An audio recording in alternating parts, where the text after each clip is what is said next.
Good morning. I'm Katie McManus, business strategist and money mindset coach. Welcome. Happy Monday morning, everyone. Forgive me, this is only my second cup of coffee, so I'm still in the wake up process, even though I've been up for quite a while this morning. This morning, I wanted to go live and talk about what it takes for you to finally be ready to start this business.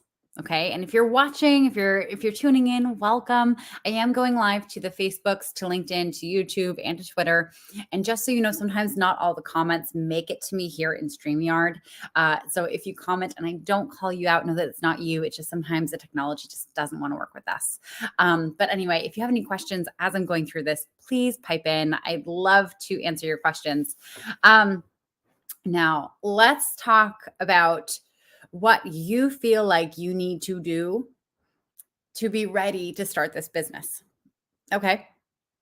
Now, let's talk about the types of business that this is relevant for. Okay. This is relevant for businesses where you are advising other humans on something that is not highly regulated. Okay. So if you need to be a doctor, if you're going to be doing brain surgery, yes, you need to go and get your certifications. You need to pass the board, all the things.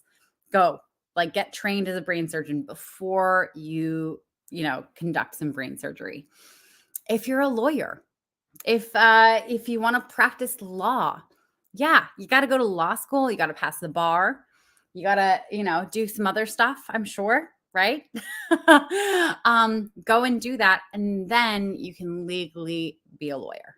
Okay. If you want to be a financial advisor, there's a whole other slew of things that you need to do. I'm not really sure what those things are. Go find out.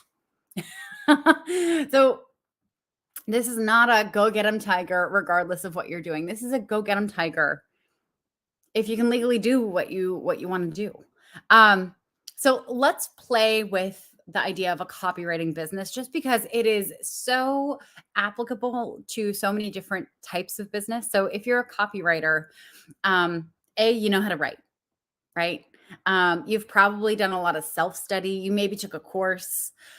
And also there's like this weird barrier to entry where you're like, well, when am I ready to become a copywriter? When am I ready to go and start taking clients? I want you to know you're ready right now, right now, and right now, and right now, and right now. You're ready right now. You are good enough as you are. Now, what I hear from my clients when they start with me is the top like 4 or 5 things that they are waiting to happen before they go out and ask for paying clients is, number one, like, they're like, well, I need more years experience. Feeling too young or too inexperienced is a huge barrier to entry for so many people. And I have to break it to you. You made that up. You 100% made that up. Unless you are 7 years old and you're still trying to figure out how many lines you draw off of a capital E to make it a proper E. Just so you know, when I was a kid, this is a fun story. When I was like up until like 6 years old, I didn't understand how to spell an E or how to write it. So I would start off with that, and then I would just do as many little lines off it. That was my E. If you're writing E's like this, then you can't start a copywriting business. Okay. If you don't understand how your industry works, if you're a copywriter who works in the love and romance industry, but you have no idea how that industry works, then I'm sorry, you need to go and figure out how that works. But if you're a copywriter who knows how to do your research, who can write compelling copy, who understands how to make a case for something, who understands how to get in a buyer's mindset, that is enough. Now, more years experience, yes, will make you better. But how the fuck are you going to get more years experience if you're working 40 hours a week in a job that has nothing to do with this? You can do this as a side hustle, as a hobby. And how are you going to do it consistently if it's not paying you? Okay, are you going to just do this for fun? Just write random copy for random websites and never use it? I don't think so. More years experience, yes, will make you better. But you have to start somewhere. You can't become better unless you actually start, right? I don't play soccer. I've never played. I mean, I've played soccer 2 days in my life. When I was 5 years old and when I was 14 years old. I signed up for the soccer team, made my mom go out and buy me all the stuff. I was very lucky in that way that she could afford to do so. And then both times I came home and I was like, that was stupid. I don't want to do that. Right? There's no way for me to become a better soccer player. I can think about soccer all I want. Not that I would. I'm not that into sports. But anyway, the only way to become better at something is to start it and continue at it. Okay? You need to start now. You are good enough right now. So, more years experience. And just so you know, I work with clients of all ages. Okay? Doesn't matter if you're 22 or 72. If you're starting something new, everyone has that doubt of, I need more experience. I need to do this for more years before I'm credible here. All right. You have to start now because it's so much easier, let me tell you, to start this business when you're younger than when you are older. And if you wait for the experience to amass over time while you're doing other things, it's going to take a hell of a lot longer. Okay. Now, the next one, this myth that you need all of these certifications that are out there in the world. Maybe copywriting isn't the best example for this. Let's talk about coaching, the coaching world. This is really common with coaches, executive coaches, life coaches, leadership coaches. It kind of goes along with like that myth that you're supposed to feel ready to do this. But I can't tell you how many of my colleagues from when I went through coach training. I went through the certification program with these people, right? And I started my business. They're still going back and getting certification after certification after certification after certification after certification because they think that another certification will give them that final bit of credibility that will make them hireable as a coach. It'll just be that straw that like strengthens the camel's back and lets them go out and start this business. And they're constantly, doing a certification, getting the certification, being like, "Oh, okay, well, that wasn't enough. I need more credibility." It's like they're credibility hoarders. And part of this goes into self-esteem. Part of this goes into self-esteem. Part of this goes into not believing that you're good enough. And my heart aches for folks who are constantly putting themselves through this hamster wheel of getting every certification and just churning them out. Part of what will build your self-esteem is doing the work, getting a paying client, working with that paying client, seeing that paying client have some kind of transformation, seeing the results of your work. That is what gives you the confidence to work with the certifications that you've got.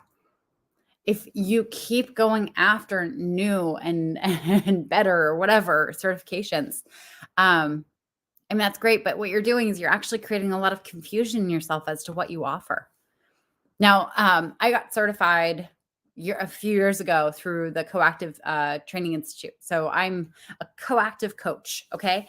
Now, I blend their model and their stuff with my own life experience. Okay. So I also train my clients on how to sell their services in a really relationship building way. I also train on marketing because I have a lot of experience with marketing my own services and marketing in previous jobs and writing copy. I also blend that with how to, create an offer, from all the work that I've done throughout my career of selling different services and different, things, whatever.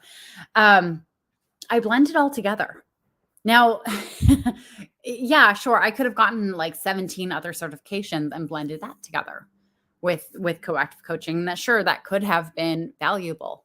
But what I want to remind you is that your life experience is just as valuable as the shit you're learning in classes. Okay? If you climbed the ranks through a technology company, and finally got burned out and said, fuck this, I'm done. You can absolutely blend that with whatever modality of coaching that you got trained in. Okay. That bravery that it takes to walk away from a job like that. What it took for you to climb that ladder in the first place. What were the lessons that you learned as you were growing your career? All of that can be blended with whatever training and certification that you've gotten. That is enough. Okay. That is enough for you to go off of. You do not need more certifications. Now, I'm not saying that continued learning isn't good for you. Okay. One of the things that I made a deal with myself on was when I started my business is I kind of put a blockade on new trainings because I know that I'm an information hoarder. Okay, this is a tendency for people with ADHDs. We want to collect all of the information and we want it in our pockets and we want to be able to whip it out and be like, here, I know this stuff. I made myself stop. I made the focus, grow the business, grow the business, grow the business. You're allowed to get more certifications later. I'm currently in the 2 certifications that I'm really excited about that goes along with my work. Okay. So trauma of money and sacred money archetypes. Now, I wouldn't have known that these 2 certifications would be complementary to my work unless I had actually gone and fucking done the work with my clients and realized just how much work needs to be done on their money mindset. Okay. You have to just start doing the work and let your work tell you what other certifications you may or may not need. All right. But stop. If you have a couple certifications and you, like the world has basically checked off that box of you can take clients now, just go and start taking clients. Just go. Start. You are good enough right now. You are good enough right now. I'm going to keep saying that because I need you to know this. Okay. And for those of you who are tuning in, I'm seeing the number climb. Hi. If you have any questions on what I'm sharing, then please pop them in the chat. Now, this next one, I'm going to talk about it as building a portfolio, but it also goes into getting testimonials. So if your work is performative, if it's something that you do for clients and it can be shown as a portfolio, that's one side of this, or if it's results based, so you need good testimonials. One of the things I hear so often from new business owners, and specifically new business owners who are taking freebie clients because they believe that they need to have all these good testimonials and all these amazing portfolio things to present to get new clients. Let me tell you, that's not true. There's nothing wrong with being open and honest with your new clients that you just started this business. There's absolutely nothing wrong with that. They're going to hire you because they like you, because they feel connected to you. David, why are you all awake and dressed so early? I'm actually not dressed. I'm in my pajamas. I'm just wearing a sweatshirt and I kind of like ran my fingers through my hair, David. Just, thanks for outing me. And I'm not necessarily awake. I'm still drinking my second cup of coffee. But good morning. Good to see you.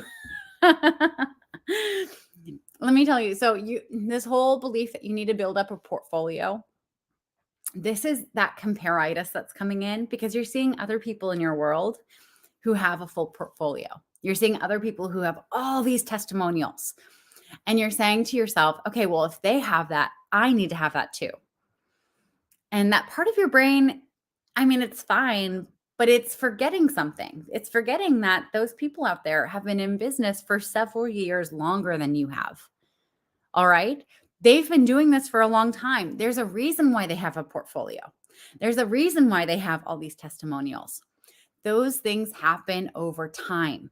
Okay. You can't bypass the time part of this and just fast forward to having a portfolio.